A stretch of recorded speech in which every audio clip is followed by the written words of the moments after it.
ഒരു മടി മാറിയിരുന്നു, രണ്ടെണ്ണിട്ട് കത്തില്ല. അപ്പൊ എന്റെ ക്ഷമയാണ് ഞാൻ അവിടെ കൂട്ടുന്നത്. ആ സ്വിച്ച് ഇടാനുള്ള മടി മാറിയിരുന്നു, കത്തില്ല. മൂന്നാമത്തെ ഇട്ടു, കത്തിയില്ല. പക്ഷെ എന്റെ മൂന്നാമത്തെ ഇടാനുള്ള മടി മാറാണ്.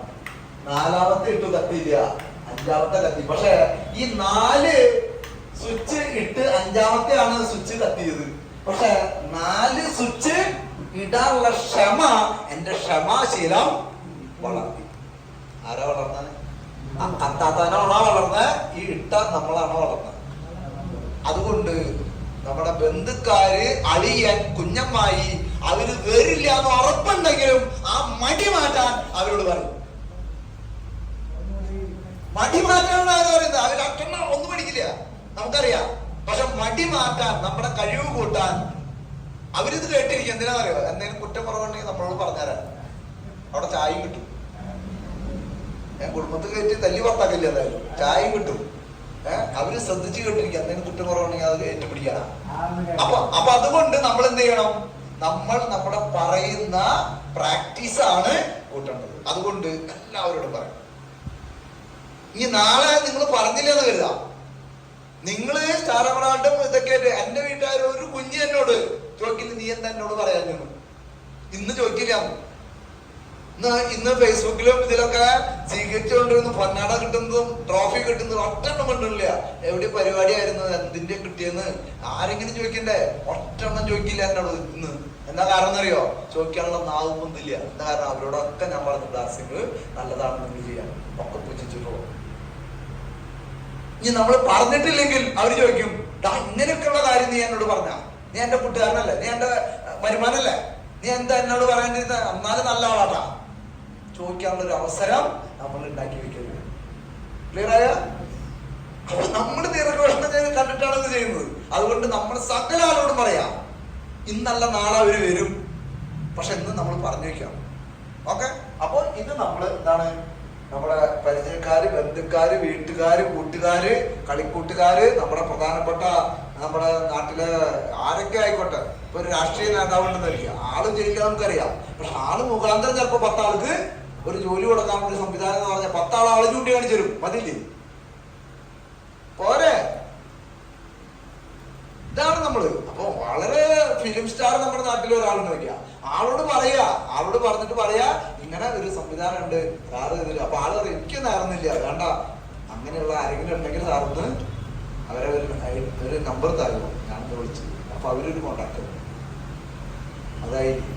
അപ്പൊ ഇങ്ങനെ ഏത് ആളുകളുടെ ലിസ്റ്റ് നമ്മൾ തയ്യാറാണ്. ഒരു 100-150 ലിസ്റ്റ് നമ്മൾ തയ്യാറാണ്. ഈ ലിസ്റ്റിൽ നിന്ന് തരംതിരിക്കും. വീട്ടില് തറപ്പണി നടക്കുന്നുണ്ടെങ്കിൽ ഒരു 10 ലോഡ് കല്ലടിച്ചു നോക്കിയാൽ തറ. നമ്മുടെ വീട്ടില് കരിങ്കല്ലിന്റെ പണി, തറപ്പണിയുടെ ആള് വന്നു, മേസ്ത്രി വന്നു. മേസ്ത്രി കിട്ടിയ കല്ലെടുത്തിട്ടാണോ പണി തുടങ്ങുക? മുന്നേ എല്ലാവരും ചെറിയ ചെത്തുകൾ കിട്ടി, ആ ചെത്തുകൾ തന്നെ ഫ്രണ്ടിൽ വെച്ചിട്ട് പണി തുടങ്ങി. അങ്ങനെയാണോ ചെയ്യാം? അല്ല, മുന്നേ ആ ലോഡ് അടിച്ചിട്ടുള്ളതില് ഷേപ്പുള്ള കല്ല് എടുത്തിട്ടാണ് പണി തുടങ്ങുക. അല്ലെ? നിങ്ങളുടെ ലിസ്റ്റ് എത്ര പേര് ലിസ്റ്റ് നിങ്ങളുടെ കയ്യിൽ ഉണ്ടാവുമെന്ന് ഞാൻ ചോദിക്കില്ല. കൂടി വന്ന 10-15 ആളെ ലിസ്റ്റ്. പക്ഷെ ആ 10-15 ആളെ ലിസ്റ്റിന്റെ അപ്പുറത്തേക്ക് പോയിട്ടുണ്ടാവില്ല. ഈ 10 ആളെ ഉള്ളിലാണ് നമ്മുടെ കളി, 15 ആളെ ഉള്ളിലാണ് കളി. ഇനി 50 ആളെ ലിസ്റ്റ് ഇട്ടുണ്ടെങ്കിൽ ആ ലിസ്റ്റ് മാത്രം ഉണ്ടാവുള്ളൂ, ആരും കണ്ടിട്ടുണ്ടാവില്ല. അപ്പൊ കൂടുതൽ ആളുകളിൽ നിന്നാണ് കുറച്ച് ആളുകൾ തെരഞ്ഞെടുക്കാൻ പറ്റുള്ളൂ. 2 ആളുണ്ട്, ആരും വേണമെങ്കിൽ തെരഞ്ഞെടുത്തോ. ഇയാൾക്ക് 10 ആളെ 25 ആളെ വേണം. 2 ആളുണ്ട്, ആരാണെങ്കിൽ തെരഞ്ഞെടുത്തോ. അങ്ങനെ പറയാൻ പറ്റുമോ? പെണ്ണാണ് ചെന്നു, അപ്പൊ അച്ഛൻ പറയാണ്, നീ ആര് വേണമെങ്കിൽ തെരഞ്ഞെടുത്തോ. നോക്കുമ്പോ അവിടെ 2 ആളുള്ളത്, ഒന്ന് അമ്മയും ഒന്ന് മോളും. ആരൊക്കെ തെരഞ്ഞെടുത്താള്? ആരെ വേണമെങ്കിൽ തെരഞ്ഞെടുത്തോളം പറയണമെങ്കിൽ കൂടുതൽ ആളുകൾ വേണം. അതിനാണ് തെരഞ്ഞെടുപ്പ് നടക്കാം, അല്ലെ? അതിനാലേ തെരഞ്ഞെടുക്കാൻ പറ്റാം. ആകെ 2 ആളോ 3 ആളോ ഉണ്ടെങ്കിൽ അതിന് തെരഞ്ഞെടുപ്പ് നടത്താൻ പറ്റും. നമുക്ക് അനുയോജ്യമായിട്ട് ഒരാളെ എടുക്കാൻ പറ്റുമോ? ഇല്ല. അപ്പൊ അവിടെയാണ് 100-150 പേരിൽ നിന്ന് ഒരു 10 പേരെ നമ്മൾ എന്ത് എടുക്കണം? ആദ്യം പറയേണ്ട ആളുകളെ തെരഞ്ഞെടുക്കണം. ഉദാഹരണത്തിന് കരിങ്കല്ല് അടിക്കുന്ന ആ മേസ്ത്രി ഷേപ്പുള്ള കല്ല് വെച്ച് പണി തുടങ്ങിയാലാണ് പണി തീരുള്ളൂ. അല്ലാണ്ട് കയ്യിൽ കിട്ടിയ കല്ല് വെച്ചിട്ട് പണി തുടങ്ങി കഴിഞ്ഞിട്ടുണ്ടെങ്കിൽ ഏടും മോണായിട്ടിരിക്കും. പണി തീരുമോ? തീരില്ല. പക്ഷെ മേസ്ത്രി, പണി അറിയാവുന്ന മേസ്ത്രി ആ പണി തുടങ്ങി കഴിയുമ്പോൾ പണി തീരുന്നതിന് മുന്നേ അവിടെ ഒരു വക്കൻ എറിയാനും കൂടി ഒരു ചെത്തുചൂടുണ്ടാവില്ല. ഒക്കെ അതിനുള്ളിൽ ഫില്ലായിട്ട് ഇല്ലേ? അപ്പോഴാണ് സ്ട്രോങ് ആവുള്ളൂ. അല്ലാണ്ട് ഷേപ്പുള്ള കല്ല് മാത്രമല്ല സ്ട്രോങ് ആവാൻ. നമ്മുടെ കൂടെ വരുന്ന ആളുകൾ, ഉൽപ്പന്നങ്ങൾ മേടിക്കുന്ന ആളുകളും വേണം, സെയിൽ ചെയ്യുന്ന ആളുകളും വേണം, ഹോം ഷോപ്പ് ചെയ്യുന്ന ആളുകളും വേണം, ഷോപ്പ് ഇടുന്ന ആളുകളും വേണം, ബിസിനസ് ടീം വർക്ക് ചെയ്യുന്ന ആളുകളും വേണം.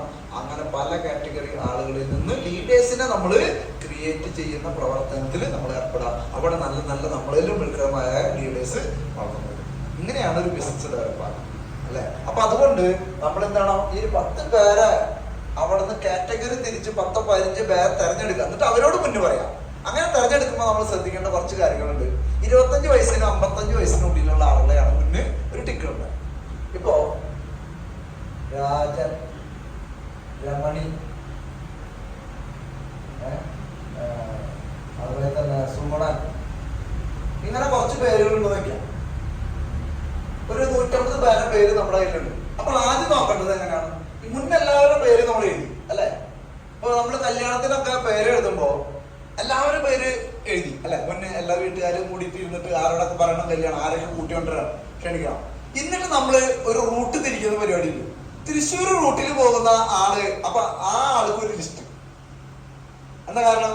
തൃശ്ശൂർ റൂട്ടിൽ പോകുമ്പോ അവിടെ ലിസ്റ്റ് എഴുതിക്കുന്നത് 1ാമത്തെ പേര് എഴുതിക്കുന്നതും 55ാമത്തെ പേര് എഴുതിക്കുന്നതും വേറെ വേറെ സ്ഥലത്താണ് ലിസ്റ്റ് എടുക്കുന്നത്. പക്ഷെ തരം തിരിക്കുമ്പോ എന്താണ്, ഈ തൃശ്ശൂരത്തെ ലിസ്റ്റില് അവിടെ തന്നെയാണ് കുഞ്ഞമ്മായി എടുക്കുന്നത് അല്ലെ? അപ്പൊ തൃശ്ശൂരത്തെ ലിസ്റ്റിൽ 55ാമത്തെ ലിസ്റ്റുകാരനെ അങ്ങോട്ട് കയറ്റിടണം. അപ്പോഴാണ് തൃശ്ശൂർ റൂട്ടിൽ പോകുമ്പോൾ ആ റൂട്ടിലുള്ള എല്ലാവരും ഒറ്റയടിക്ക് ഒരു ദിവസം കൊണ്ട് പറയാൻ പറ്റുമോ? ശരിയാണോ? ഈ രീതിയിൽ നമ്മൾ എന്താണ്, ഈ ടിക്ക് നമ്മൾ എങ്ങനെ ഇടണം? ഒന്നാമത് 25 വയസ്സിനും 55 വയസ്സിനും ഉള്ള ആളുടെയാണ് മുന്നിൽ ടിക്ക് ഇടുന്നത്. അപ്പൊ ഇയാള് രമണി 25 വയസ്സിനും 55 വയസ്സിനും ഉള്ളിലുള്ള ആളാണ്, ടിക്കറ്റ് ഇടും. ഈ രാജൻ എന്താണ്, ആള് 20 വയസ്സായുള്ളൂ, ടിക്കറ്റ് ഇല്ല.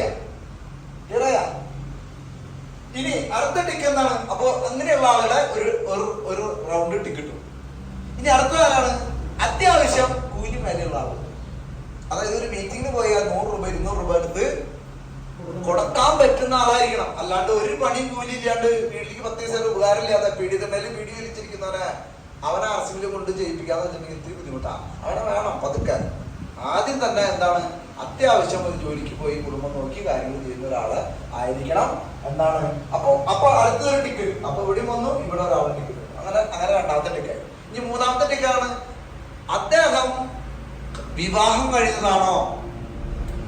അതായത് ഒരു വിവാഹം കഴിഞ്ഞ ഒരു കുടുംബജീവിതം നയിക്കുന്നതാണോ? വിവാഹം കഴിഞ്ഞതാണോ എന്ന് എന്തിനാ ടിക്കറ്റിന്? അവർക്കാണ് ഇത്തിരി 10 രൂപ എന്താണ് പൈസയുടെ കാര്യം മനസ്സിലാവുള്ളൂ അല്ലെ? പിള്ളേർക്കാണെന്നുണ്ടെങ്കിൽ എന്താണ്, മൊബൈൽ ചാർജ് ചെയ്യണം, പെട്രോൾ അടിക്കണം. മറ്റേതോ കല്യാണം കഴിഞ്ഞ് ഭാര്യ വീട്ടിലെ കാര്യങ്ങള്, കുടുംബത്തിലെ കാര്യങ്ങള്, മക്കളായ അതിന്റെ കാര്യങ്ങള്, പഠിപ്പ്, സാമ്പത്തിക ബുദ്ധിമുട്ട് ഞെരുക്കം അനുഭവിക്കുന്ന ആളായിരിക്കും ഭൂരിഭാഗം. ഈ ഒരു കല്യാണം കഴിഞ്ഞ് ആ ഫാമിലിക്ക് വന്ന ആളുകളായിരിക്കും. അവർക്കാണ് പൈസയുടെ വാല്യൂ അറിയുള്ളൂ. അതുകൊണ്ട് അവരുടെ ജോലിക്ക് ഒരു കോട്ടമില്ലാതെ തന്നെ അവർക്ക് ഒരു എക്സ്ട്രാ ഇൻകം ഉണ്ടാക്കുന്നതിൽ നിങ്ങളുടെ താല്പര്യം എന്താണെന്ന് ചോദിച്ചു കഴിഞ്ഞാൽ അവർ 2 ചെവിയും കൊടുത്തിരിക്കും. എന്തെങ്കിലും ഒരു പദ്ധതി, എനിക്ക് 10 രൂപ വരുമാനം ഉണ്ടാക്കാനുള്ള എക്സ്ട്രാ എന്തെങ്കിലും ആവശ്യമാണ്, കാര്യങ്ങളൊന്നും നടക്കുന്നില്ല. ഭാര്യ ഭർത്താവ് എടുക്കുന്നു, മക്കള് പണിയെടുക്കുന്നു, എന്നിട്ടും കാര്യങ്ങൾ നടക്കുന്നില്ല. അതുകൊണ്ട് ഒരു എക്സ്ട്രാ ഇൻകം ഉണ്ടാക്കുന്നതിൽ നിങ്ങളുടെ താല്പര്യം എന്താണെന്ന് ചോദിച്ചു കഴിഞ്ഞാൽ ആ ചോദ്യം മതി അവർ നമ്മളെ കേൾക്കാൻ. അങ്ങനെ അപ്പോൾ എന്താണ്, കല്യാണം കഴിഞ്ഞ ആളുകളുണ്ടെങ്കിൽ 3ാമത്തെ ടിക്കായി. അപ്പൊ ചിലവരിൽ 2 ടിക്ക്, ചിലവരിൽ 3 ടിക്കായി. ഇനി അടുത്താണ്, ഉത്സാഹവാനാണോ? ആള് നല്ല തകൃതിയാണോ അല്ലെ? നമ്മളൊരു ടൂർ പോകുമ്പോൾ ആരെ വിളിച്ചുകൊണ്ട് പോവാ? ആകെ കുഴി മടിയനെ വിളിച്ചിട്ട് ഇളാന്നിക്കോ, അതിന്റെ ചെലവ് ഞാൻ എടുക്കാമോ എന്ന് കൊണ്ടുപോകും. ഇല്ല, അവന്റെ ചെലവ് എടുത്തിട്ട് നമ്മൾ കൊണ്ടുപോകുന്ന ആളായിരിക്കും. ആള് നല്ല ഉഷാറായിരിക്കും അല്ല? അങ്ങനെയുള്ള ആളുകളല്ലേ? അപ്പൊ നമ്മുടെ ചുറ്റുപാട് നമുക്കറിയാൻ പറ്റും. പണിക്ക് പോകാത്ത ആള് നല്ല ഉഷാറാ, ചെയ്ത മാതിരി ചെയ്യും, പറയുന്ന മാതിരി ചെയ്യും. അല്ലെങ്കിൽ ഒരു കാര്യം ഏറ്റു കഴിഞ്ഞാൽ അവൻ ചെയ്യും. ഒരു കല്യാണ വീട്ടിൽ വന്നാൽ ആള് വെറുതെ ഇരിക്കില്ല. ആള് പാത്രം കഴുകലും നാളെ ചെറുക്കലും കർഷണം നോക്കലും സഹായിക്കാൻ ആള്. അത് അങ്ങനെയാണ് ഉത്സാഹമുള്ള ആളുകളെ നമ്മൾ കണ്ടെത്തുക. അപ്പൊ ഉത്സാഹമുള്ള ആളുകൾ ആരാണോ നമ്മൾ അറിയുന്ന ആളുകളാണോ? അങ്ങനെ 4 ടിക്കറ്റ് അല്ലെ? 100 ലിസ്റ്റില് 4 ടിക്ക് ചിലപ്പോൾ 25 പേരിലാണ് വന്നിട്ടുണ്ടാവുള്ളൂ. നിങ്ങൾ ആദ്യം കാണേണ്ടത് ഈ 25 പേരെ ഫോക്കസ് ചെയ്തിട്ടാണ് കാണേണ്ടത്. ഒരാഴ്ച 5 പേരെ പ്ലാൻ ചെയ്തു, 5 പേരെ കോണ്ടാക്ട് എന്താണ് വിളിച്ചു പറഞ്ഞ് കാര്യങ്ങൾ ചെയ്തു. ഈ 25 പേരെ നിങ്ങൾ ആദ്യം കണ്ടിട്ട് ബാക്കി 75 പേരെ പിന്നെ കണ്ടാൽ മതി. സത്യത്തില് നമ്മള് കത്താത്ത സ്വിച്ചുമ്മയാണ് ചെന്ന് മുന്നു പിടിക്കുക, ഏകദേശം ധാരണയില്ലാത്ത. അപ്പൊ എല്ലാവരോടും നമ്മൾ പറയണം. പക്ഷെ ആദ്യം ഈ ഷേപ്പുള്ള അല്ലെങ്കിൽ ഇതിൽ സാധ്യതയുള്ള ആളുകളോട് മുന്നു പറയുമ്പോൾ എന്താണ്, 10 പേരോട് പറയുമ്പോൾ അതിൽ 6 പേരെങ്കിലും നമ്മുടെ കൂടെ അസോസിയേറ്റ് ചെയ്യും, 4 പേരാണ് മിസ്സാവാൻ സാധ്യതയുള്ളൂ. പക്ഷെ മറ്റുള്ള കാറ്റഗറിയിൽ പറയുമ്പോഴോ 10 പേരിൽ 15 പേരും മിസ്സാവാനുള്ള സാധ്യത. അപ്പൊ അതുകൊണ്ട് നമ്മുടെ മുന്നത്തെ ഇൻട്രസ്റ്റ് നമുക്ക് പോകും. അപ്പോ ഈ 25 പേരോട് പറഞ്ഞു വരുമെങ്കിൽ സമയവും. അപ്പൊ 25 പേര് നമ്മുടെ കൂടെ 5-10 പേരെ നിന്ന് ചെയ്യുമ്പോൾ അവരും കൂടി വർക്ക് ചെയ്യുമ്പോൾ ടീം പെട്ടെന്ന് വളരും. പക്ഷെ ഈ 25 പേരിലേക്ക് നമ്മൾ ലാസ്റ്റാണ് എത്തുന്ന 75 പേരെ നമ്മൾ പറഞ്ഞു വരുമ്പോഴേക്കും 1-2 വർഷം നമ്മുടെ പോയിട്ടുണ്ടാവും. പക്ഷെ പറയേണ്ട ആളുകളോട് നമ്മൾ നേരത്തെ പറഞ്ഞാലോ, ഒരു ധാരണയുള്ള ആളുകളോട്. കാരണം ഈ പറഞ്ഞ കാറ്റഗറി ഒക്കെ എന്തെങ്കിലുമൊക്കെ ചെയ്യാൻ താല്പര്യമുള്ള ആളുകളായിരിക്കും, എന്തെങ്കിലും ചെയ്താൽ അവർക്ക് മതിയാവും. അപ്പൊ അവരോട് പറയുമ്പോൾ അവർ ഏറ്റെടുക്കാൻ തയ്യാറാവും. അതാണ് മേക്ക് എ ലിസ്റ്റ് അല്ലെ, മേക്ക് എ ലിസ്റ്റ്. അപ്പൊ ലിസ്റ്റ് നമ്മുടെ കയ്യിലുണ്ടാവണം. ആ ലിസ്റ്റ് പ്രകാരമാണ് നമ്മൾ ചെയ്യേണ്ടത്. സത്യത്തിൽ ഇന്നൊരു മീറ്റിംഗിന് വിളിക്കാൻ നമ്മൾ മീറ്റിംഗ് പറയണമെന്ന് ആഗ്രഹിക്കുമ്പോൾ ആരോട് പറയുന്നതാണ്. പക്ഷെ ഒരു കല്യാണത്തിന് ഒരു 500 ആളെ ലിസ്റ്റ് ഇടാൻ നമുക്കൊരു ബുദ്ധിമുട്ടില്ല. പക്ഷെ ആർസിയും ആരോട് പറയുന്നത് വെക്കുമ്പോൾ നമുക്ക് ഇരുട്ടിൽ തപ്പ ആരോട് പറയും. പക്ഷെ ലിസ്റ്റ് കയ്യിലുണ്ടെങ്കിലോ ഇന്ന ആളോട് പറയാം, പറഞ്ഞ ആളെ ടിക്കിടാം.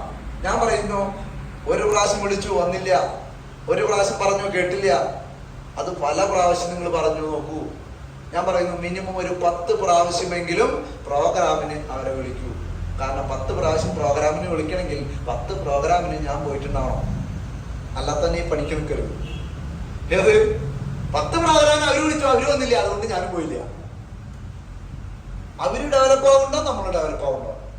10 പ്രാവശ്യം അവരെ വിളിച്ചു, മറ്റൊരെ വിളിക്കുന്നു, അതിൽ 1-2 ആളാണ് വന്നത്. പക്ഷെ 10 പ്രാവശ്യം ഞാൻ പോയാൽ 11ാമത്തെ പ്രാവശ്യം അവനെ വിളിക്കാൻ ഒറ്റ വിളിയിൽ അവൻ വരുന്ന തരത്തിലേക്ക് നമ്മുടെ വാക്കുകൾ മാറിയിട്ടുണ്ടാവും.